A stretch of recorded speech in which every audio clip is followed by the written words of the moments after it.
Bismillahirrahmanirrahim. Hello everyone, ladies and gentlemen. Welcome to yet another episode of your program, Back to Reality. Thank you for being with us. Here I am with Dr. Farha Iman. And just want to introduce Dr. Farha Iman for a bit, and then I start my conversation with her as well. So Dr. Farha Iman is the Global Head of DialogueCore at Consulus and a specialist in interfaith dialogue and peacebuilding. She holds a doctorate from Sophia University Institute in Florence and a master's in conflict analysis from Jamia Millia Islamia in New Delhi. So dear doctor, it's so good to hear and so good to have you here in our program as well. And what's up? How are you doing? Alhamdulillah, Assalamu alaikum, first of all, and Alhamdulillah, everything is fine, and I'm really happy to be here and looking forward to have a very enriching discussion because here everybody is looking for the original real news from the ground, from Iran and other Lebanon and other places. So that'd be a great opportunity to learn from you as well what is the ground reality over there.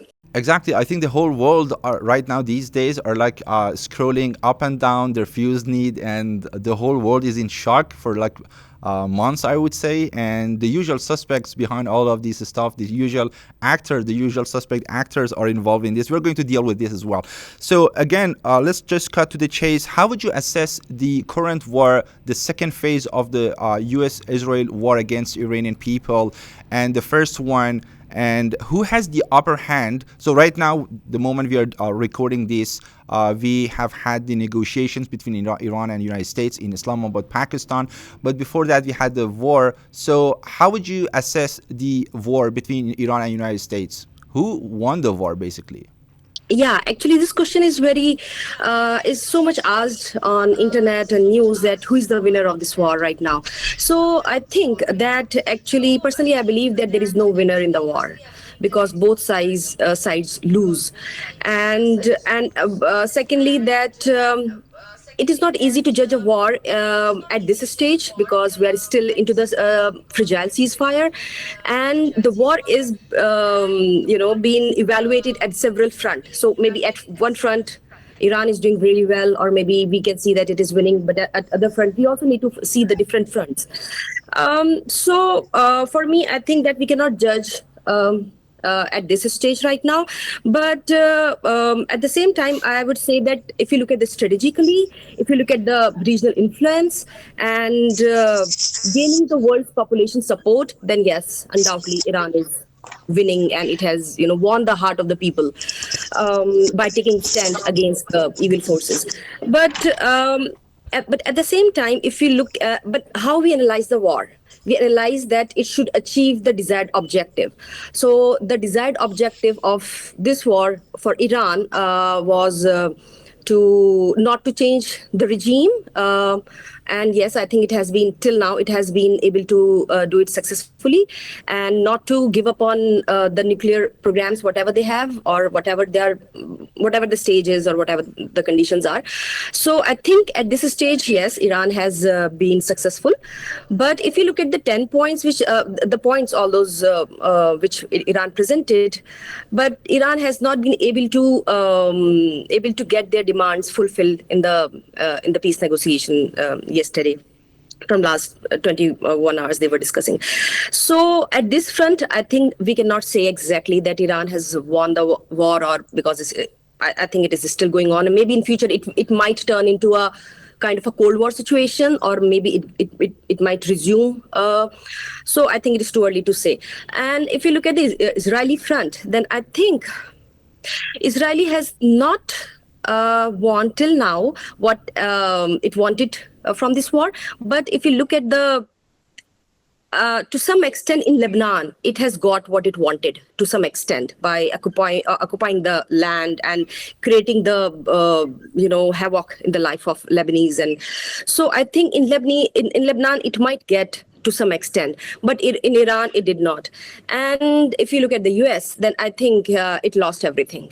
It lost militarily, it lost back at home in America, in the field and in the air, and even it is lost mentally if you look at the tweets. So I think the condition right now is very sensitive, very fragile to say exactly that who is winning, because I think it will keep going on, and if not the active war or active conflict, but kind of a cold war. And yes.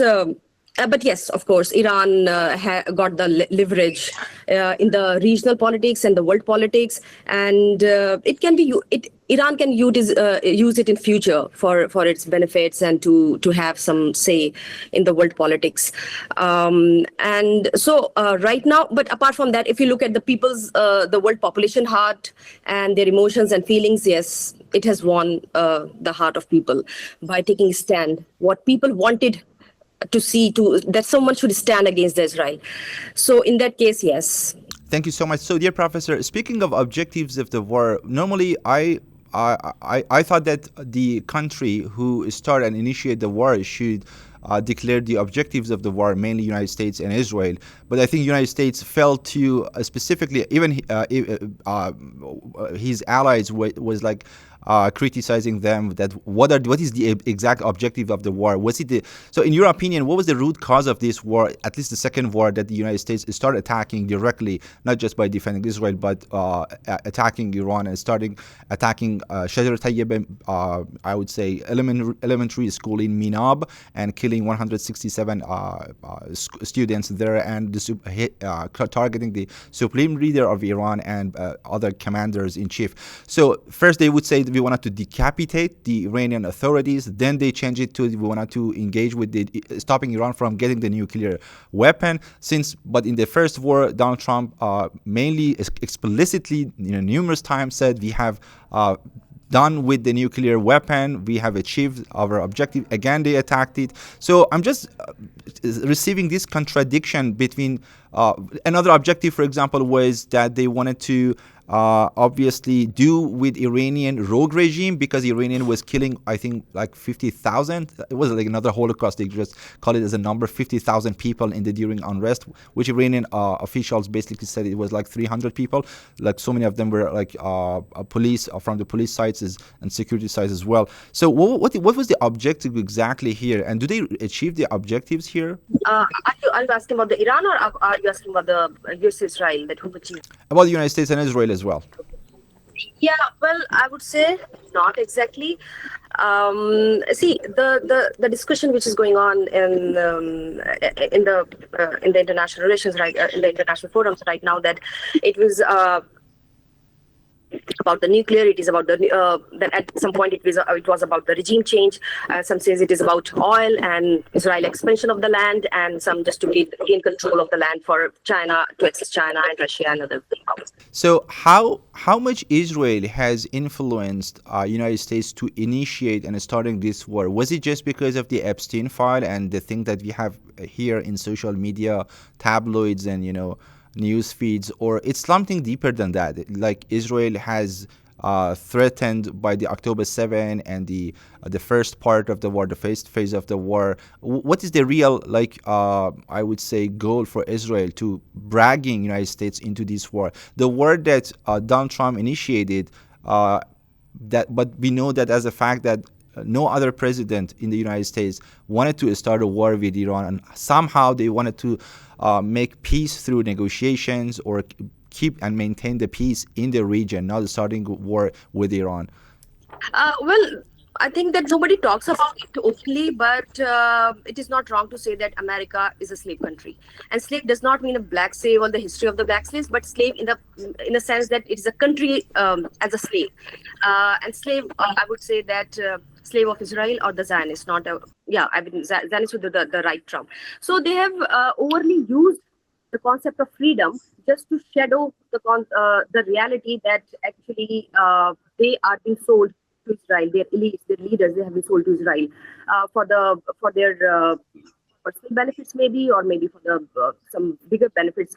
So I think America only gave the illusion of the freedom, but actually it is sold to the Israel. And personally, sometimes I see that America not as a America as a victim, which is being exploited by the Israelis. Although they are, of course, responsible for the decisions and the actions they took, because, of course, they took the conscious choice. They choose to be with Israel and to support it in its genocide in the world. So they have some joint objectives, and of course, and at the same time, very visible that even now the population is aware that they are Israel is using America for its benefit, and even their own people are opposing this entire concept. So I remember, Donald Trump in the beginning of starting his second term called himself as the president of peace. He wanted to bring peace in the region, and he after he claimed that he finished 4, 5, 7, I don't know, 8 wars in Asia, in different parts of Asia and Africa, and he got I think indirectly he got a Nobel Peace Prize, or maybe forcefully take it from a woman. I don't know about that exactly. But and also his motto in the second term was America first. But do you think America is first right now? Like, in what sense America is first? Well, America is first in being fool, actually. I'm sorry to say, I'm by the most polite words I could express. Actually, America is first in following the instructions of Israel and making fool of their own people. But it is interesting to see that the argument they were selling, maybe from even after during the Second World War or after that, the countries who are so pro-religious and the communist countries who are anti-religion, but now see the Iran as a theocracy, what we call it, what people call it. That theocracy is with those countries which are considered as the communist states. So it just totally changed the argument whatever the America creates. So it after some time it is debunked itself. People or the countries don't need to do the exact word to debunk it, but it debunks itself with the time. So I don't see America as a growing power, or maybe it will repair itself and come back. I think it is the beginning of the downfall of America. And I think in the European countries, they have analyzed it, they have understood it. That's why we can see the shift in European Union also. Okay, thank you so much. So what are the broader geopolitical effect and impact of this war, especially the second phase of this war for Asia, and the global world order? We know that the prices, especially oil and gas, and obviously tons of other products are going up, and they're not easily going down. So what would be the impact in general, in short terms and long terms? Yeah, no matter how much just your war is, our war is, no matter how much just it is, but the impact of war are always negative, of course. And so some of them, as you mentioned, that energy crisis, inflation, economic slowdown, and humanitarian crisis, of course there are. But if you look at the long-term strategic impacts, that will be the shift in the global power balance. And now in the East, I will say it will be kind of a shift from West to East.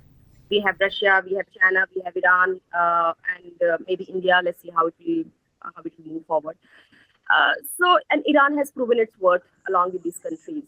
So I think yes, the world global politics, it has restructured the global alliances, and not only that, the very interesting point which I see that in the previous wars, maybe yes, of course there was no social media and alternative media at that times in the previous maybe World War II and First, and even 10, 20 years back. But now the population is taking active part in creating the narratives, in clearing the airs, in asking the right questions. So the impact is not only at the country at the political level, but it is impacting the people in day-to-day lives, emotionally and mentally, and of course economically. So I think the biggest positive impact of this war, the positive impact I would say, that will be as Asian, I would say that will be a restructuring or the shifting of the power of balance from the West towards the East. So that will be one of the things. And the way the world population sees Iran. Okay. Speaking of the positive effect, or at least the effect, so has Iran emerged from this war, at least the second phase of the war, as a great power, regional power? This is what you assess it, or it's something else, at least in appearance? Well, I would not say that. In fact, I would like to say differently that Iran is not a superpower yet. But in future, it might be the way it moves and how it uses the Hormuz power and the strategy of Hormuz and other things strategically. But yes, we can say that Iran has a superpower. So they are two different things: being a superpower and having a superpower. So I will say that it has a superpower of power of faith, power of unity, power of courage, and maybe a powerful leadership which can take it for a longer way. So I think. Uh, yeah, but I think I can say that it is moving towards that. But for being a superpower, there is a certain criteria like having the military strength, which Iran has proved, economic power, which Iran is still working on. For political influence, yes, to some extent it is changing. To the science and technology, yes, I think it is doing quite well. Culturally, yes, media influence we can see. So in economic front, in political influence in the region, which in the region it could be, but in the world it's still it needs to work on. So, but yes, we can say that it is emerging as a great power, but maybe not a superpower yet. How would you evaluate the leadership of the late Ayatollah Khamenei, Sayyid Ali Khamenei, not the Sayyid Mustafa, the new supreme leader of Iran, in shaping Iran's today's modern face in global sphere? Yeah.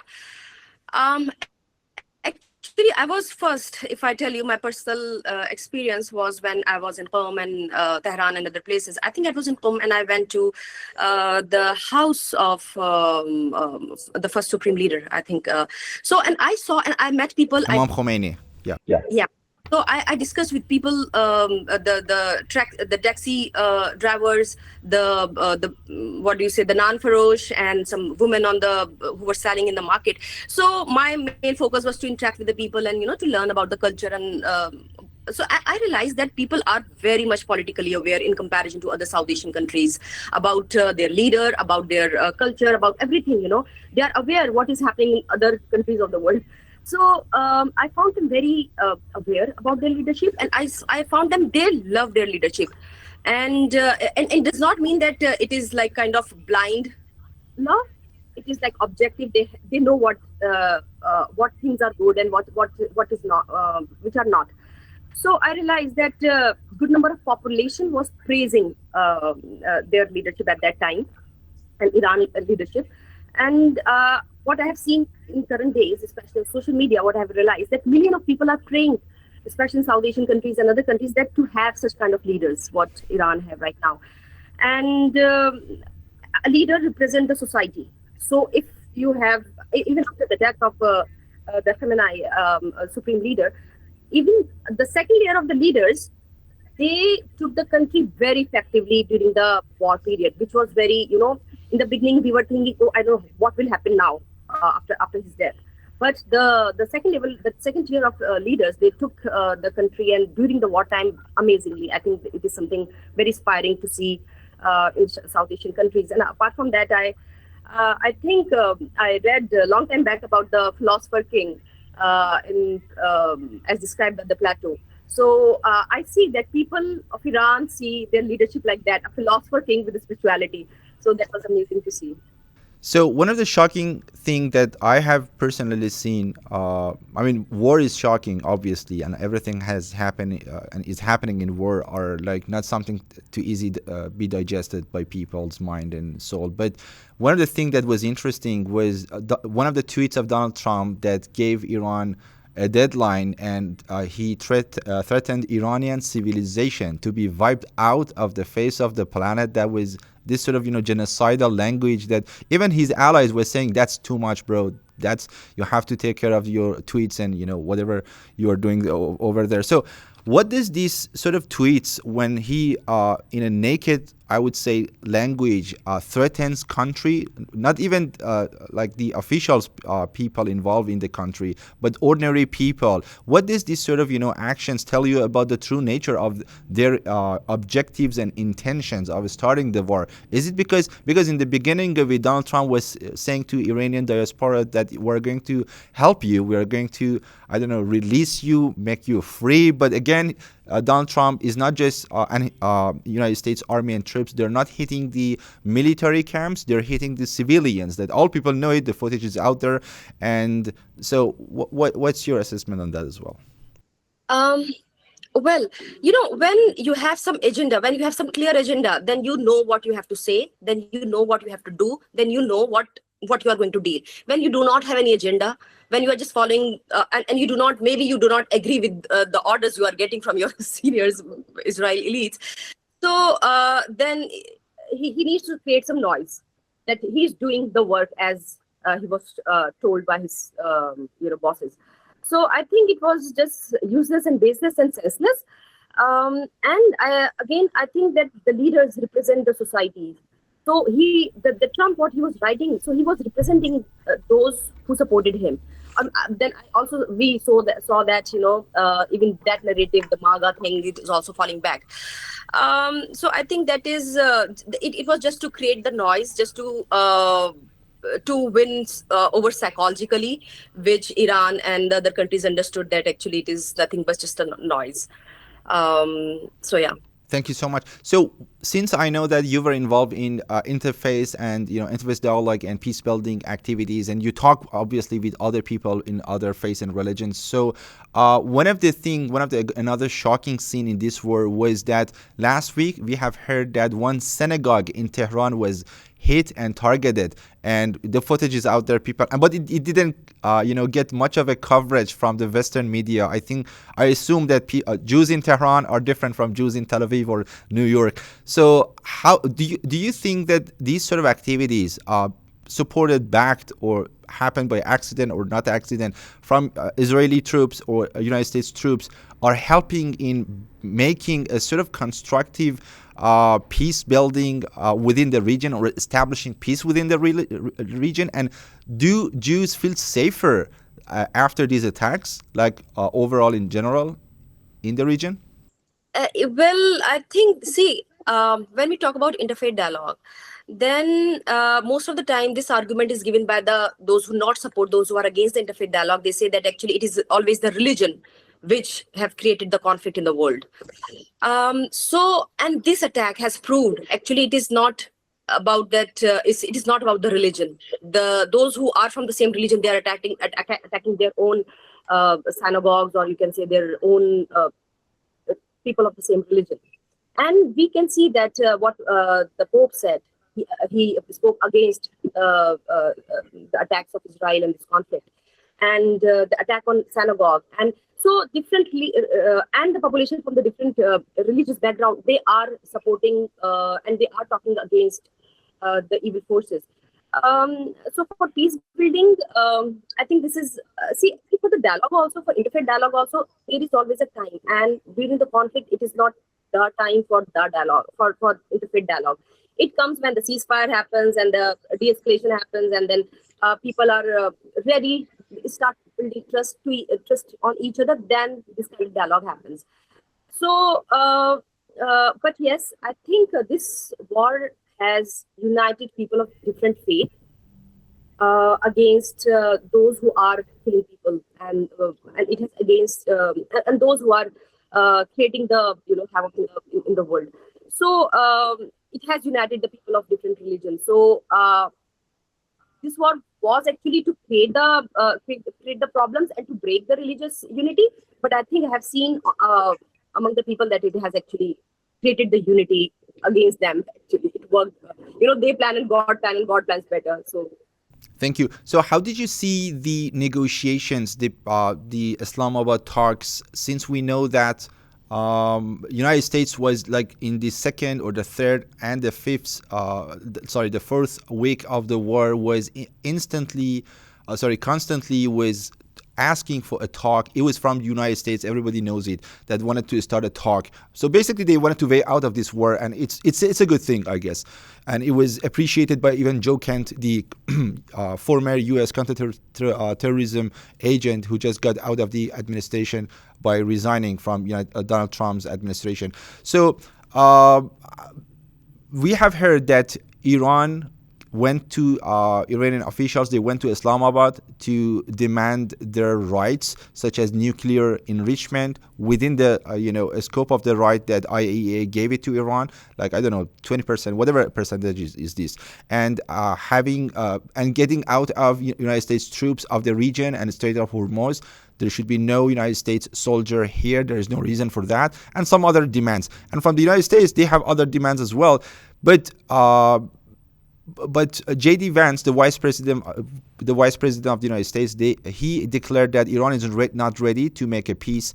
But on the other hand, Iranian officials were telling that the United States were pursuing the things and goals and objectives they couldn't have achieved during the war. So they wanted to dictate the same thing through the means of negotiation. So what is your assessments of these negotiations? Were two sides serious enough to make a deal, or it's too soon to just make peace already, like within one day of negotiations?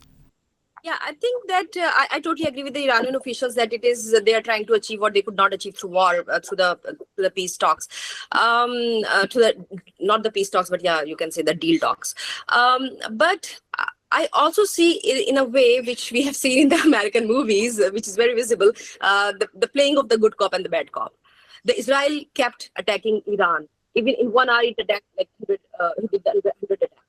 So if they were serious about the talks, then maybe they would be able to convince Israel also.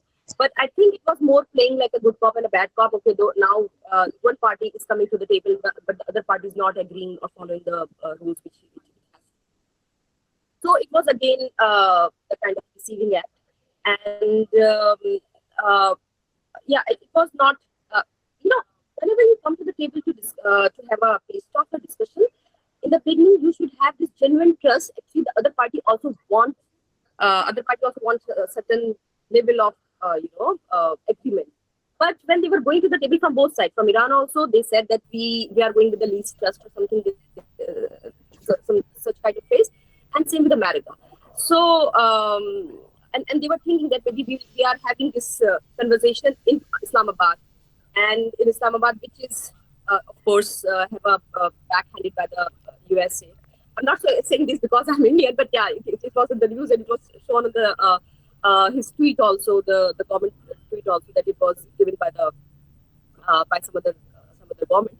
So it was already seen in the beginning. It was visible that it is not going to work. At least for me, it was very visible the way they were playing the good cop and the bad cop, because Israel did not did what it is supposed to. In fact, it showed that, see, I'm not following the rules, neither of America.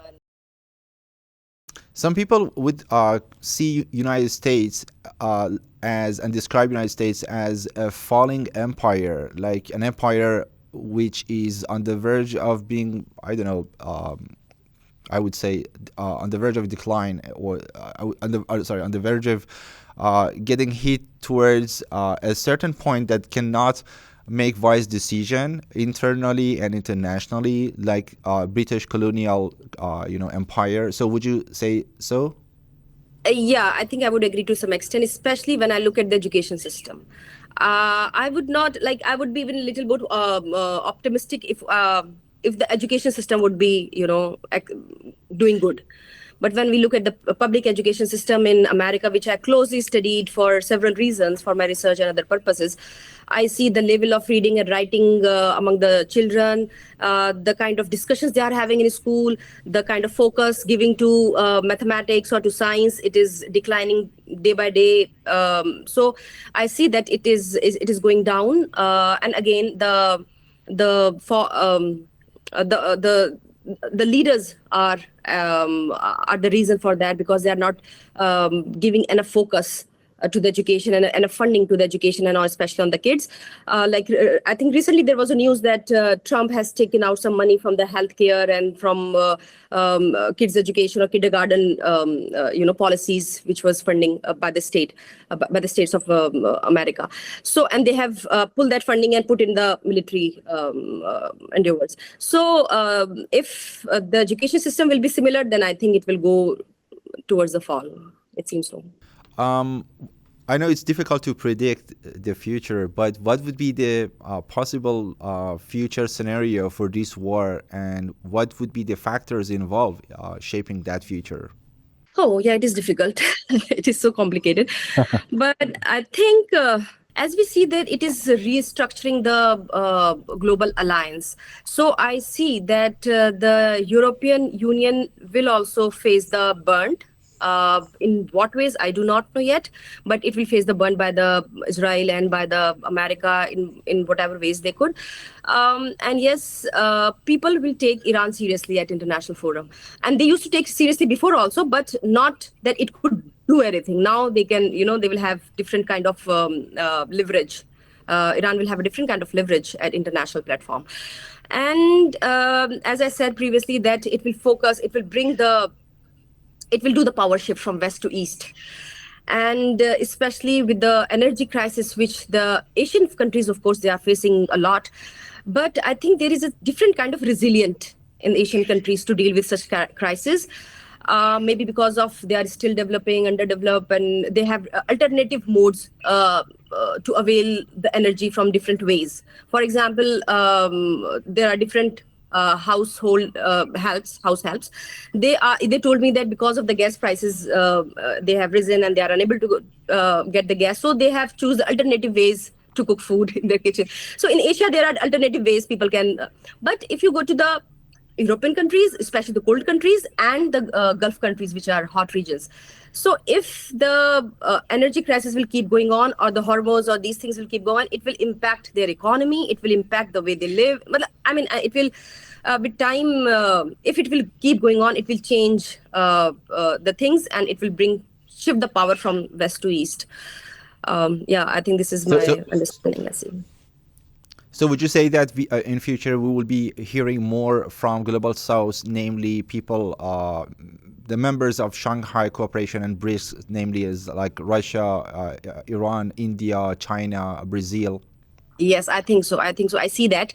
I see that coming because if we say who got the most benefit, I think then I would say maybe the China and Russia from this conflict in many ways. So, and, India was also shifting. Like, maybe have you heard about the visit of Modi to the Israel? And when he went there, and he said that Israel is the fatherland, and India is the motherland.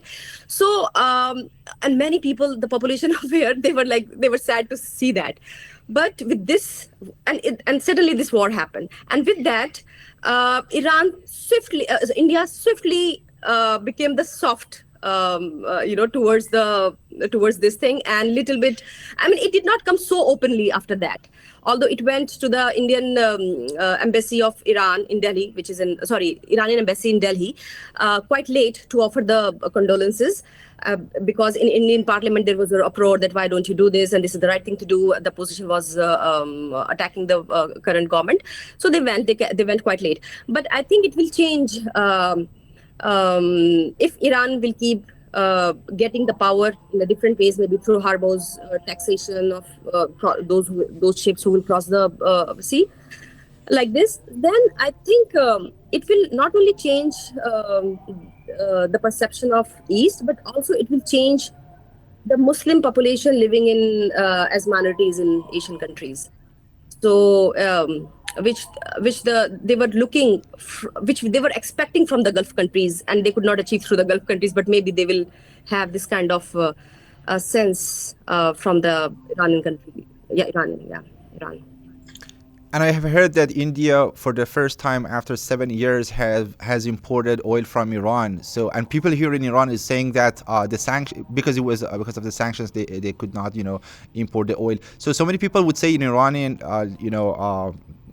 intellectual sort of gatherings that the sort of sanctions that couldn't be removed through negotiations can be removed through war. So maybe war is a good thing. What's your assessment on that? Well, as I said, that war is a necessary evil. Sometimes we do not like it, but sometimes you have to do it. So, as Quran says, that you dislike it, but still sometimes you need to do it, because fitna is worse than the murder. So just to curb the fitna, sometimes it is necessary. But yes, I'm happy to see one thing, that the way Iran uses strategies, and the way, yes, the interesting point which I think I would like to bring your attention towards is that, international humanitarian laws are, it is very difficult for countries to follow them during the war. All those international laws, especially Geneva Convention 4, and all those Geneva Conventions. But if we study the Islamic laws of war, they are stricter than the international humanitarian laws. And I have noticed that many of the Islamic, I would say most of them, they were being followed by the Iran during the war, and which is quite unique to see. Because if you are fighting at the border, for example, India and Pakistan, whenever they fight at the border, usually, especially the Kargil war and whatever the wars we have at the borders. Only the soldiers, those who sign, those who agree to be soldiers, they go and they fight.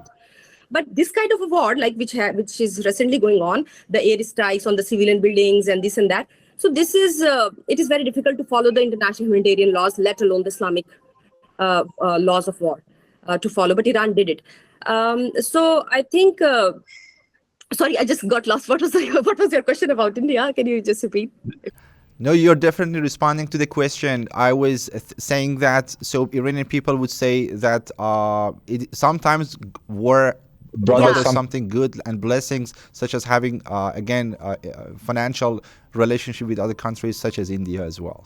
Yeah, I think yes, because sometimes what you cannot achieve through the dialogue, especially when you are fighting with the evil, then there is no way except to confront them.